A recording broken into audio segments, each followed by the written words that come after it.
Hello student, welcome to this video. इस video में हम त्रैमासिक परीक्षा 2022-23 कक्षा 11वीं व्यवसाय अध्ययन के लिए क्वेश्चन पेपर देखने वाले हैं। समय आपका 3 घंटे रहने वाला है पेपर का और पूर्णांक 80 नंबर का है। तो निर्देश यहाँ पर दिए हैं, तो इन निर्देशों को आप पढ़ सकते हैं। इन्हीं निर्देशों के आधार पर आपका ये क्वेश्चन पेपर है। ठीक है, यहाँ पर देखिए 1 से 5 तक के आपके वस्तुनिष्ठ प्रश्न रहने वाले हैं जो कि 32 अंक के हैं। और यहाँ पर दूसरे नंबर पर देखिए 6 से 15 तक 2 अंक के प्रश्न हैं जो कि आपके 10 प्रश्न होंगे 2 अंक वाले, यानी कि 20 नंबर आपके यहाँ से 2 अंक वाले प्रश्नों से कंप्लीट होने वाले हैं। 16 से 19 तक के जो प्रश्न हैं वो 3 अंक के प्रश्न हैं जिनके अंक हैं आपके 12। चलिए, तो यहाँ पर 4 अंक के 3 प्रश्न हैं तो ये 16 अंक के हो जाएंगे। तो चलिए शुरू करते हैं। यहाँ पर देख सकते हैं, सबसे पहले सही विकल्प चुनकर लिखिए। तो पहला क्वेश्चन आपका दिया गया है, जोखिम का प्रतिफल होता है। यहाँ पर देखिए सभी जो ऑब्जेक्टिव क्वेश्चन है मैं सभी आपको एक एक कर से आंसर बताते जाता हूँ, आप इनको अच्छे से याद कर लीजिए। ठीक है, तो जोखिम का प्रतिफल क्या होता है, तो आप सबको पता ही है कि जोखिम का जो प्रतिफल है वो लाभ होता है। ठीक है, तो इसका राइट आंसर ऑप्शन द आप टिक कर लेंगे, लाभ। अगला प्रश्न है, शिक्षक द्वारा अपने पुत्र को निःशुल्क मार्गदर्शन देना क्या कहलाता है। ठीक है, तो इसमें आप बताना है कि पेशा कहलाता है, आर्थिक क्रिया है, या रोजगार है, या अनार्थिक क्रिया।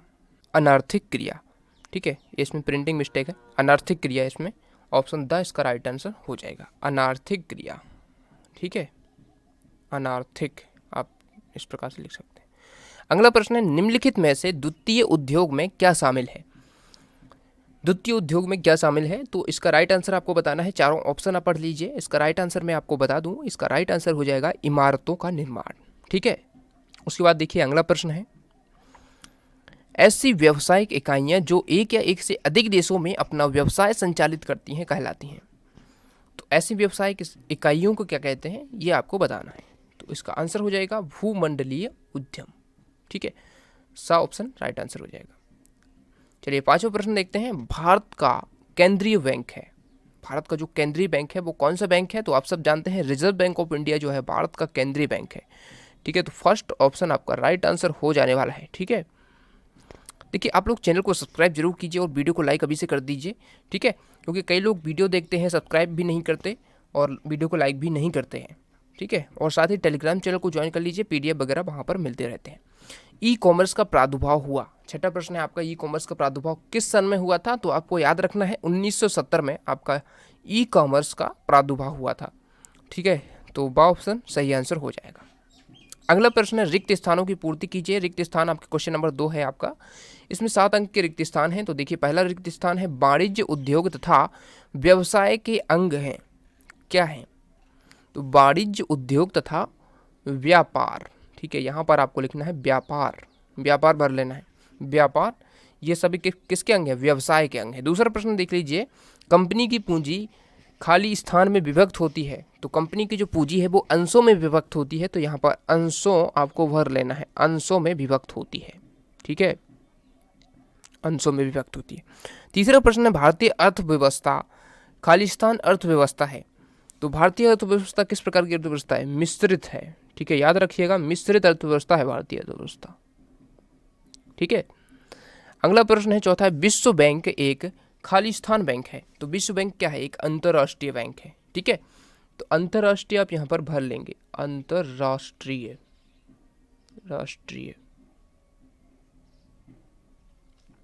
बैंक है। उसके बाद देखिए अगला प्रश्न है, ऑनलाइन व्यवसाय करने की विधि को क्या कहा जाता है। तो ऑनलाइन व्यवसाय करने की जो विधि होती है उसे ई कॉमर्स कहा जाता है। ठीक है, ई कॉमर्स। अगला प्रश्न देख लीजिए, बीमा क्या है, बीमा एक खालिस्तान है। तो बीमा क्या है, अनुबंध व्यवस्था है। ठीक है, बीमा एक अनुबंध व्यवस्था है। साझेदारी का जन्म खालिस्तान से होता है, तो साझेदारी का जन्म समझौते से होता है, तो यहाँ पर समझौते आपको भर लेना है। ठीक है, अब देखिए सही जोड़ी हम बना लेते हैं। सही जोड़ी आपके हैं 6 अंक में पूछी गई हैं, और सही जोड़ी देखिए पारिश्रमिक, साहसी, ये सभी आपको मैच करने हैं, सामने लिखे हुए हैं जो। तो देखिए मैं आपको मैच करवा देता हूँ। इसका आंसर पहले वाले का पारिश्रमिक है। पारिश्रमिक से आप मैच करेंगे, देखिए वेतन, मजदूरी, कमीशन, ये क्या होता है, पारिश्रमिक। जब भी कोई काम हम करते हैं तो हमें वेतन मिलता है, या तो मजदूरी मिलती है, या कमीशन मिलती है। ठीक है, बिना इसके कोई काम थोड़ी करेगा, तो पारिश्रमिक में आप इनको मैच कर लेंगे। आप साहसी से किससे मैच करेंगे, साहसी क्या है, व्यावसायिक जोखिम, से मैच कर लेंगे। सहकारिता अधिनियम 1912 में लाया गया। उसके बाद देखिए बिरला सीमेंट है निजी क्षेत्र, बिरला सीमेंट निजी क्षेत्र के अंतर्गत आता है। उसके बाद हानि का मापन अग्नि बीमा, इससे मैच कर लेंगे। वायरस क्या है, वाइटल इंफॉर्मेशन रिसोर्सेज, वायरस का full form viral information resources, ठीक है। अब देखिए प्रश्न 4 है, सत्य सत्य लिखिए, 6 अंक के सत्य सत्य हैं। पहला क्वेश्चन है व्यवसाय में जोखिम का तत्व होता है, क्या होता है, व्यवसाय में जोखिम का तत्व होता है, तो जोखिम का तत्व होता है या नहीं, तो होता है जी, जी जरूर होता है, तो इसका आंसर हो जाएगा सत्य, ठीक है। अगला प्रश्न है संयुक्त हिंदू परिवार की सदस्यता जन्म से प्राप्त होती है, तो इसका भी सत्य हो जाएगा, ठीक है। अगला प्रश्न है सार्वजनिक क्षेत्र में जो संगठन होते हैं उन पर सरकार का स्वामित्व नहीं होता है, तो ये असत्य है क्योंकि होता है, ठीक है। तो ये असत्य, तीसरा असत्य, पहला सत्य है, दूसरा सत्य है, तीसरा असत्य है। चौथा है बीमा दो पक्षों के मध्य क्षतिपूर्ति करने का अनुबंध नहीं होता है, तो इसका असत्य हो जाएगा, ठीक है। असत्य लिख लेंगे, यानी कि इसमें असत्य आप लगा लेंगे। अगला प्रश्न है वायरस कंप्यूटर को सुरक्षा प्रदान करता है, तो कंप्यूटर को वायरस सुरक्षा प्रदान नहीं करता, ठीक है, असत्य हो जाएगा। यदि वो एंटीवायरस है तो वो सुरक्षा प्रदान करेगा। उसके बाद देखिए ई कॉमर्स का क्षेत्र अंतर्राष्ट्रीय है, तो बिल्कुल सत्य हो जाएगा, ठीक है। तो ये हमारे सत्य सत्य हो गए। अब देखते हैं हम एक शब्द या वाक्य में उत्तर। तो देखिए एक शब्द या वाक्य में उत्तर दीजिए, 7 अंक के हैं। पहला प्रश्न है वेबसाइट में अनाधिकृत प्रवेश को क्या कहा जाता है, तो किसी भी वेबसाइट में अनाधिकृत जो प्रवेश करते हैं लोग उसको हैकिंग कहा जाता है, ठीक है। तो इसमें आप हैकिंग भर लेंगे, पहले में लिख लेंगे, इसमें आपको बताना है एक शब्द या वाक्य में उत्तर हैकिंग।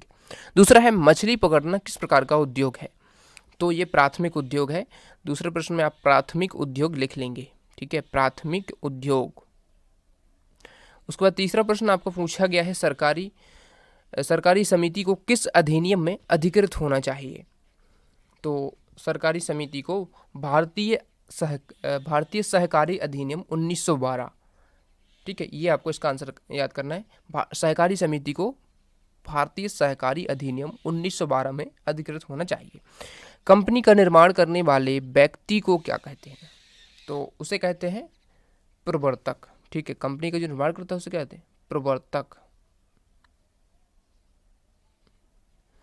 अगला है भारतीय जीवन बीमा निगम किस क्षेत्र की संस्था है, तो ये सार्वजनिक निगम, ठीक है, क्षेत्र की संस्था है, तो सार्वजनिक निगम इसमें आप भर लेंगे। बीपीओ का पूरा नाम क्या है, बीपीओ का पूरा नाम है बिजनेस प्रोसेस आउटसोर्सिंग, ठीक है, बिजनेस प्रोसेस आउटसोर्सिंग, याद रखिएगा, लिख लीजिए आप।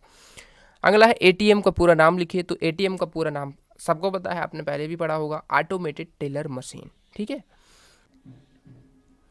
तो इस प्रकार से आपके ऑब्जेक्टिव क्वेश्चन यहाँ तक कंप्लीट हुए। अब हम देखते हैं आपके, देखिए यहाँ से क्वेश्चन पूछे गए हैं, आर्थिक क्रियाएं किसे कहते हैं, पेशा से क्या तात्पर्य है, एकाकी व्यापार। एक भी प्रश्न नहीं छोड़िएगा, सभी प्रश्न अच्छे से याद करिएगा, ठीक है। तो चलिए देखते जाइए, सभी प्रश्न 2 अंक के वाले जो प्रश्न है यहाँ पर 2 अंकीय प्रश्न है, ठीक है। ई बैंकिंग का अर्थ है, नाबार्ड का क्या अर्थ है, B2G से क्या आशय है, ई कॉमर्स की परिभाषा, परिवहन का अर्थ लिखिए, क्षतिपूर्ति की परिभाषा, बहुराष्ट्रीय कंपनी किसे कहते हैं, निजी क्षेत्र का आशय स्पष्ट करें, व्यवसाय के कोई 2 आर्थिक उद्देश्य लिखिए, संयुक्त हिंदू परिवार के व्यवसाय के दोष लिखिए, हैकिंग क्या है, विज्ञापन सेवाओं को समझाइए, ठीक है। अब देखिए विज्ञापन सेवाओं को समझाइए, यहाँ तक 15 तक आपके 2 अंक वाले प्रश्न होंगे। अब 3 अंक के जो प्रश्न पूछे जाने हैं, देखिए उद्योगों का महत्व समझाइए, यहाँ से अथवा में पेशा तथा रोजगार में अंतर, ठीक है। उसके बाद देखिए आर्थिक व अनार्थिक क्रियाओं में अंतर, 3 अंक के प्रश्न है, 3 अंतर आपको करने हैं कम से कम, ठीक है। निजी क्षेत्र की विशेषताएं लिखिए। 18वां प्रश्न है निम्न पर टिप्पणी लिखिए, व्यावसायिक सेवाएं क्या होती हैं, सामाजिक सेवाएं क्या होती हैं, और साथ ही व्यक्तिगत सेवाएं क्या होती हैं, इन तीनों पर आपको टिप्पणी लिखना है, याद करना है अच्छे से। अथवा में देख लिए भंडारण का अर्थ समझाइए, ठीक है। अब देखिए 1900 प्रश्न है लघु व कुटीर उद्योग का महत्व बताइए। अथवा में प्रश्न पूछा गया है साझेदारी से होने वाले लाभों को लिखिए। तो यहाँ पर देखिए 3 अंक वाले प्रश्न भी हो गए। अब देखते हैं हम 4 अंक वाले प्रश्न, यहाँ से देखिए 20वां प्रश्न है एकाकी व्यापार की 4 विशेषताएं लिखिए और निजी कंपनी एवं सार्वजनिक कंपनी में अंतर लिखिए। 21वां प्रश्न प्रवर्तक के प्रमुख कार्यों का वर्णन कीजिए और साझेदारी के दोषों को लिखिए, ठीक है। अब 22वां प्रश्न है आपका, देखिए 4 अंक वाले ये प्रश्न है, सभी अच्छे से कर लीजिए आप, ठीक है। साझेदारी समापन और फर्म समापन में अंतर स्पष्ट कीजिए। ई बैंकिंग के लाभों का वर्णन कीजिए। आउटसोर्सिंग से होने वाले लाभ को समझाइए। ई कॉमर्स की सीमाएं एवं दोष लिखिए। तो उम्मीद है आप सबको ये वीडियो पसंद आया होगा। वीडियो पसंद आया तो वीडियो को लाइक कर लेना, और चैनल पर नए हैं तो सब्सक्राइब जरूर करना, ताकि अगले वीडियो भी आपको इसी प्रकार से मिल सकें। तो ध्यान रखिएगा, वीडियो को लाइक जरूर करना है, ठीक है। इतना सारा आपके लिए मेहनत किया जाता है, और ये सब देखिए जो क्वेश्चन है आपके, आप देखेंगे कि ये जो क्वेश्चन पेपर है, आप देखेंगे पूरा एक तरीके से जो आपका त्रैमासिक परीक्षा में सिलेबस है उसी पर उसी के आधार पर तैयार किया गया है। और इसमें से आप देखेंगे आपको मोस्टली क्वेश्चन आपके मिल जाएंगे। ऐसा नहीं है कि ये इसमें से आप देखेंगे कि जो क्वेश्चन है अथवा आए थे, यदि सभी कर लेते हैं तो आप डेफिनेटली अच्छी मार्क्स ला पाएंगे, ठीक है। तो आप इस क्वेश्चन पेपर को अच्छे से सॉल्व करना, और उम्मीद है ये वीडियो आपको पसंद आया होगा। Thanks so much.